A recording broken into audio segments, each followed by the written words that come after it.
En bas, vous avez une espèce de banquette tout autour, hein. Au-dessus de cette banquette, il y avait une voûte en pierre, hein, ce qu'on voit ici sur le dessin. Voilà.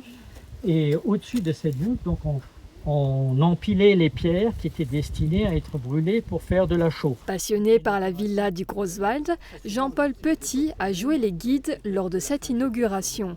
Il nous présente cette vieille bâtisse de 900 mètres carrés. Elle servait autrefois de résidence de fermiers. Il avait donc des pièces de réception qui étaient donc la pièce chauffée par le sol, qui est elle aussi dans un état de conservation excellent. Et puis bien sûr les thermes, qui est, j'allais dire, le summum un peu en termes de confort de l'époque romaine. Donc derrière nous, on a la pièce chaude des thermes, donc le caldarium.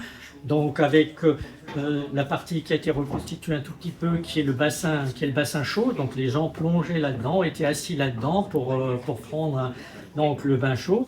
Déjà présent lors des premières fouilles archéologiques dans les années 70, il a participé à ce programme de préservation et de valorisation touristique de cette villa. Grâce à des panneaux d'information dispersés aux quatre coins de ce site, les visiteurs peuvent désormais en savoir plus sur ce lieu qui regorge d'histoire. Le résultat de nombreuses années de recherche. C'est un peu difficile en particulier de reconstituer certaines choses quand on n'a pas vu les fouilles, et surtout que la documentation originale de fouilles n'est pas forcément bien conservée, hein. Donc on a fait au mieux pour réhabiliter ce site, sachant qu'il avait déjà été mis en valeur une première fois, hein, dans les années 80, et que ensuite il y avait eu des dégradations et le site avait été plus ou moins abandonné. Et donc il y a encore 4 ou 5 ans, c'était dans un état lamentable.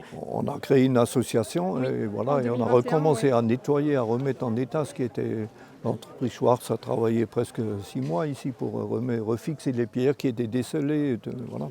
Le projet a coûté 74 654 € hors taxes, subventionnés en partie par la Fondation du patrimoine, la région, le programme européen LEADER, puis des dons à hauteur de 7 000 €.